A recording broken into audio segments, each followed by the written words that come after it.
Hello everyone, I'm Cody. And I'm Liz. And welcome to Unit 3, Gachapon Travel.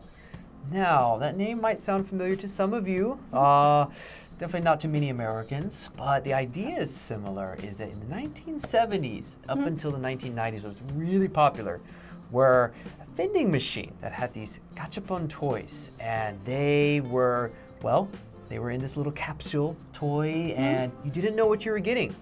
And it had a big resurgence in the 90s, and being very, very popular. Resurgence. Resurgence. But it slowly faded out because you would put your coins into the vending machine, turn the dial, or press the button, and you would get something very random. You didn't know what you would get. They would often be these little figurines of cartoon characters, anime or movie stars, that kind of thing, and people would collect those. But it obviously kind of faded or got less popular. Figurine. Figurine. There's kind of a new resurgence, in a way, we could say, of Gachapon Travel, where you insert your 5,000 yen, which is about 50,000 won, and you get a random flight to somewhere in Japan. Wow.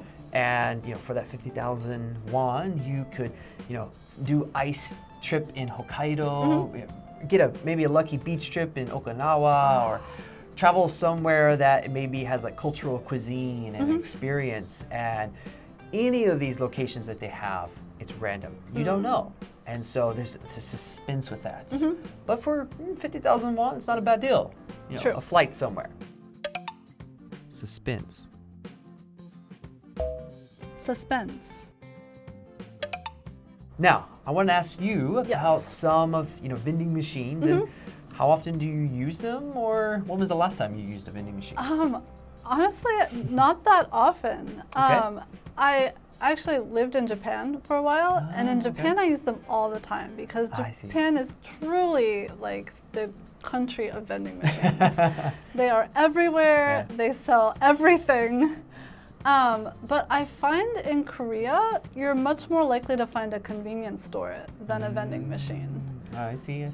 So I don't really have, I sometimes see coffee vending machines and sometimes I guess drink. In the subway stations they have like drink and snack vending machines, so that might have been the last time I used one of those. But it's just so easy to find a convenience store that you don't really need to get anything from a vending machine in Korea. But in Japan I bought drinks from vending machines, and you can get food from vending machines. You can buy, I don't know, like lobsters, you can buy all kinds of stuff from vending machines. And alcohol as well, which is kind of one of the rarer things in Japan, that you can buy beer and other things from a vending machine. Very interesting. Yeah. The one you mentioned about in Korea, the coffee machine, I think that's the last time I used it. Mostly, like it was really early, I might, or a lot of times in winter. I just want to warm up and hold that hot cup of coffee, waiting on the subway. It feels so good, enjoy it. But yeah, in Korea, I really don't use them. In America, rarely ever did I use them. Because you just either have lots of soda at your home, you would bring it with you, or get something at a convenience store. I didn't use a lot of vending machines except for at school. I used them a lot at school. And mostly to get candy or Coke or something. Lots of candy and lots of Coke. Now, did you ever win a prize of some kind of toy or gift? So I don't think I really did the Gachapon vending machines very often, and I can't remember if I ever did. But I do think at least once in the Japanese vending machines, sometimes they have a random slot machine kind of thing. So you buy your drink, and then they run through the pictures or numbers or whatever. And you can get an extra free drink. And I think I did get that once. I have this vague memory of winning a free drink from the vending sounds machine. interesting. But I think it was something strange, like corn soup in a can. I don't know if I would. Corn soup in a can. Okay.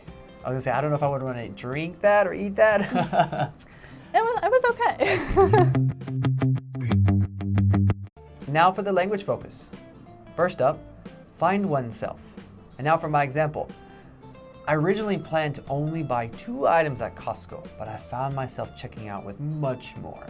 I think we've all experienced that. The second point is regardless of. For example, regardless of what other people think, I want to live my life in a way that makes me happy. It's very good advice and very good mindset. Yes. All right, that's it for our preview section, and we'll see you on the review.